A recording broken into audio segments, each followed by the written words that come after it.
ஹரே கிருஷ்ணா கிருஷ்ணா கிருஷ்ணா ஹரே ஹரே, ஹரே ராமா ராமா ராமா ஹரே ஹரே.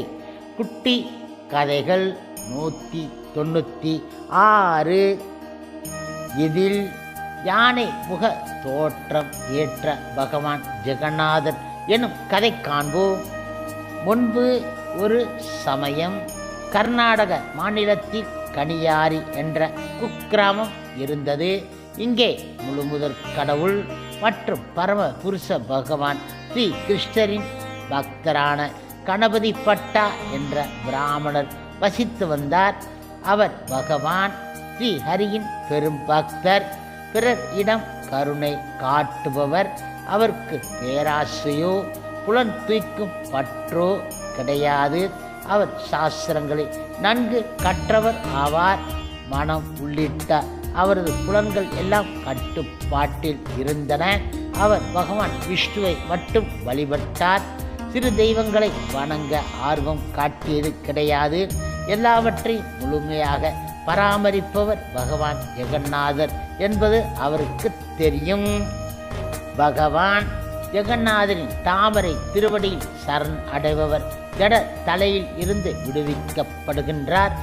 என்னால் அந்த பரபிரம்மத்தை அவரது திவ்ய ரூபத்தில் என் 2 கண்களால் தரிசிக்க முடியும். ஆனால் பிறகு எனது வாழ்வு ஜெயம் அடையும் என நினைத்தார். இப்படியாக இருக்கும் சமயம் ஒரு நாள் கணபதி பட்டா பத்மபுராணத்தை படித்து கொண்டு இருந்தார்.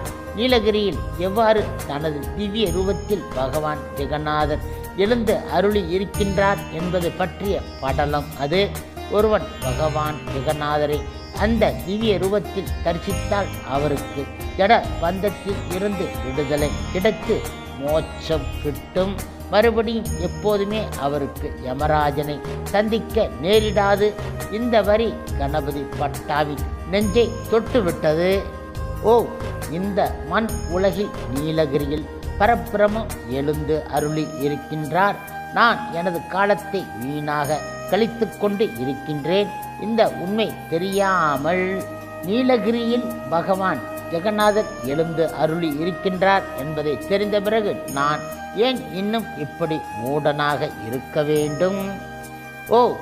எனது சரீரத்தில் தெம்பு இருக்கும் வரை பெண்டாட்டி பிள்ளைகளும் உறவினர்களும் உடன் ஒட்டி கொண்டு இருப்பார்கள். நான் இந்த சரீரத்தை விட்டதும் யாரும் உடன் வரமாட்டார்கள். கிழவனாகிவிட்டாலே பெண்டாட்டி பிள்ளைகள் சுமையாக நினைப்பார்கள். இந்த ஜட உலகத்தில் யாருக்கும் தோழன் கிடையாது. இவ்வாறு கணபதி பட்டா நினைத்தார். நீலகிரிக்கு போய் பரபிரம்மத்தை தரிசிப்பது உசிதமானது, அதனால் முக்தி கிடைக்கும் என கணபதி பட்டா முடிவு கட்டினார். இப்படியாக நினைத்து அவர் வீட்டை விட்டு புறப்பட்டு பூரிக்கு பயணமாகிவிட்டார்.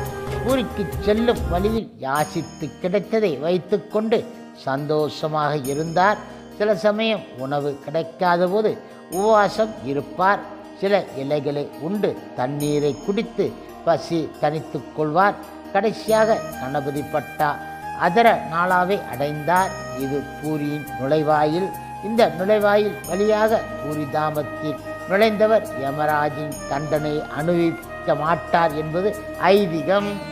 கணபதி பட்டா இந்த இடத்தை தரிசித்து தன்னை தூய்மைப்படுத்தி கொண்ட பிறகு பிரம்மனை உட்கார்ந்து தியானித்தார். இப்பொழுது ஜெகநாதரை தரிசிப்பதால் எனக்கு கண்டிப்பாக முக்தி உண்டு என அங்கு நினைத்து உட்கார்ந்தார். இப்பொழுது ஊரில் இருந்து சில ஜனங்கள் வந்து கொண்டு இருப்பதை கணபதி பட்டா பார்த்தார். அவர்கள் மகிழ்ச்சி பொங்க கைகளில் ஜெகநாதர் பிரசாதம் அடங்கிய சட்டிகளை வைத்து கொண்டு இருந்தார்கள். கணபதி பட்டா அவர்களிடம் கேட்டார், நீங்கள் எல்லோரும் எங்கே இருந்து வருகிறீர்கள் என்பதை தயவு செய்து சொல்லவும். ஏன் நீங்கள் யாவரும் இவ்வளவு சந்தோஷமாய் இருக்கிறீர்கள்? நீங்கள் சாதித்ததுதான் என்ன என கேட்டார். அந்த யாத்திரிகர்கள் கூறினார்கள், பிராமணரே, நாங்கள் பகவான் ஜெகநாதர் கோவிலுக்கு போய் வந்து கொண்டு இருக்கிறோம். அங்கே 5 நாட்கள் தங்கி பரபிரம்மத்தை தரிசித்தோம். இப்போது நாங்கள் எல்லோரும் சந்தோஷத்துடன் மன நிறைவுடன் வீடு திரும்புகின்றோம். பகவான் ஜெகநாதரை தரிசிப்பது மிக மிக அரிதானது. பகவானை தரிசித்த பிறகு வேறு என்ன வேண்டும் என்றார்கள் அவர்கள். இப்பொழுது யாத்ரிகர்கள் கூறியதை கேட்ட கணபதி பட்டா மிகவும் வியப்பு அடைந்தார். ஓ, நீங்கள் நிஜமாகவே பிரம்மனை தரிசித்தீர்களா? இவ்வாறு பட்டா கேட்க அவர்கள் ஆம், நாங்கள் அவரை தரிசித்தோம் என பதில் கூறினார்கள். இந்த பரஸ்பர வார்த்தை பரிவர்த்தனைக்கு பிறகு யாத்திரிகர்கள் தங்கள் வீடு நோக்கி பயணத்தை தொடர்ந்து விட்டார்கள். கணபதி பட்டா யோசித்தார். ஓ, இங்கே பிரம்மன் இருக்கின்றார் என்பது உண்மையாக இருக்க முடியாது. அவர்கள் பிரம்மனை பார்க்கவில்லை. பார்த்திருந்தால் ஏன் திரும்பி வர வேண்டும்? பிரம்மனோடு ஐக்கியம் ஆக இருக்க வேண்டும் அல்லவா? அதைத்தான் நான் புராணம் கூற கேட்டு இருக்கின்றேன். அதாவது நீலகிரியில் பிரம்மனை தரிசிப்பவருக்கு உடனே மோட்சம் கிட்டும். அப்படி இருக்கையில் பிரம்மனை தரிசித்த பிறகு இந்த யாத்திரிகர்கள் எப்படி தாங்கள் வீடுகளுக்கு திரும்ப முடிகின்றது? பூரிக்கு போய் வந்து கொண்டிருக்கும் பலர் இடமும் அவர் இந்த கேள்வியை திரும்ப திரும்ப கேட்டார். அவர்கள் எல்லோரும் பகவான் ஜெகநாதரை தரிசித்துவிட்டு திரும்பி வந்து கொண்டு இருப்பவர்கள் ஆவார்கள். இப்பொழுது கணபதி பட்டா குழம்பி போனார்.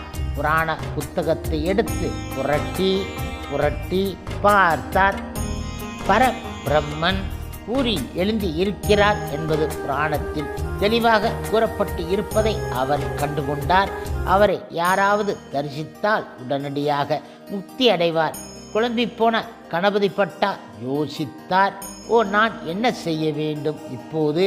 எனக்கு என்ன செய்வதென்று புரியவில்லையே. எது சரி எது தப்பு என்று எனக்கு தெரியவில்லையே. பிராண தியாகம் செய்து இந்த சரீரத்தை துறப்பது தான் சிறந்தது. ஆயினும் பிராண தியாகம் செய்து கொள்வது நன்று அல்லவே என்றார் அவர். இப்பொழுது பகவான் ஜெகநாதருக்கு கணபதி பட்டாவின் பரிதவிப்பு புரிந்துவிட்டது. கீழ் பிராமண ரூபத்தில் பகவான் கணபதி பட்டாவை சந்திக்க வந்தார். பட்டாயிடம் கேள்விகளை கேட்டார். ஓ, எங்கே இருந்து வருகிறீர்கள்? எங்கே போக உத்தேசம்? எதற்காக இங்கே உட்கார்ந்து விசனப்படுகின்றீர்கள்?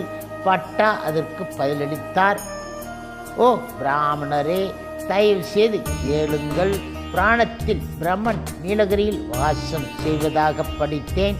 அவரை தரிசித்த மாத்திரத்திலேயே ஒருவருக்கு உடனே முக்தி கிடைத்துவிடும். ஆனால் பூரியில் இப்போது பிரம்மன் இல்லை என எனக்கு தோன்றுகிறது. சில பிராமண ரூபத்தில் இருந்த பகவான் பட்டாவிடம் கேட்டார். பூரியில் பகவான் இல்லை என எவ்வாறு நீங்கள் முடிவு செய்ய முடியும் என பட்டாவிடம் கேட்டார். அதற்கு பட்டா பதிலளித்தார். எனக்கு தெரிந்தவரையில் யாராவது பிரம்மனை தரிசித்தால் அவர் பகவானோடு ஐக்கியம் ஆகி முக்தி அடைகின்றார். இதிலிருந்து நான் செய்த முடிவு பிரம்மன் இங்கே இல்லை என்பது என்றார் அவர். அப்படி பரபிரமன் இருந்தால் அவரை தரிசித்த இந்த ஜனங்கள் எல்லோரும் முக்தி அடைந்து இருப்பார்களே. இதனை கேட்ட பகவான் கிருஷ்ணர் புன்னகைத்து பதிலளித்தார். ஓ பகவான் ஹரி கல்பத்தரு, அதாவது அவர் எல்லோருடைய விருப்பங்களை நிறைவு செய்கின்றார். இந்த யாத்திரிகர் தரிசித்துவிட்டு வீட்டிற்கு திரும்ப விரும்பியவர்கள் ஆதலால் பகவான் ஜெகநாதர் அவர்கள் விருப்பத்தை நிறைவேற்றுகின்றார். இல்லாவிட்டால் யாராவது அவரை வாஞ்ச கல்பத்தரு, வரம் தரும் விருட்சம் என்று அழைப்பார்களா? இங்கே யாராவது சந்தோஷமாக இருக்க வேண்டுமென நினைத்து வந்தாலோ, முக்தி கோரி வந்தாலோ, அல்லது பரமபதம் ஏகி நித்திய சேவை புரிய வேண்டும் என வேண்டி வந்தாலோ அவர் விருப்பத்திற்கு ஏற்ற பலனை பெறுகின்றார்கள் என்றார் அவர். இங்கே பரபிரமன் இல்லை என மாத்திரம் தயவு செய்து நினையாதீர்கள். இவ்வாறாக கிழட்டு பிராமண ரூபத்தில் இருந்த பகவான் ஜெகநாதர் பேசிவிட்டு அந்த இடத்தில் இருந்து அகன்று விட்டார். இப்பொழுது பட்டா புரி செல்ல தயாராகிவிட்டார்.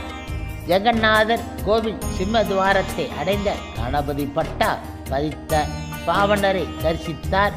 அன்று தேவஸ்தான பூர்ணிமா. பிரபு ஜெகநாதர், பலதேவர், சுபத்ரா சுதர்ச சக்கரம் ஸ்நான மண்டபத்திற்கு அபிஷேகம் செய்வதற்காக கொண்டு வரப்பட்டார்கள். அர்ச்சகர்கள் பலர் மூர்த்திகள் மேல் புனித நீரை கொட்டி அபிஷேகம் செய்து கொண்டு இருந்தார்கள். ஓ ஜெய ஜெய போற்றி போற்றி என ஆயிரக்கணக்கான பக்தர்கள் கோஷமிட்டார்கள். தேவர்கள் பலர் அங்கே மனித உருவத்தில் கூடியிருந்தார்கள். கணபதி பட்டா பகவானுடைய கணேச வடிவத்தில் ஆழ்ந்த நம்பிக்கை வைத்தவர். பகவான் தரு பிரம்மனை கணபதி பட்டா தரிசித்தார். ஆனால் பகவானின் யானை முகத்தை அவர் பார்க்கவில்லை.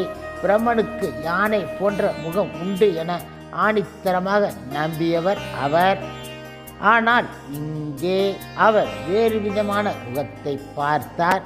யானை முகம் இல்லாததால் மூர்த்திகளை பிரம்மனாக இருக்க முடியாதென அவர் நினைத்தார். நமஸ்கரிக்காமல் கூட அதிருப்தியுடன் அவர் அந்த இடத்தை விட்டுவிட்டு அகன்றார்.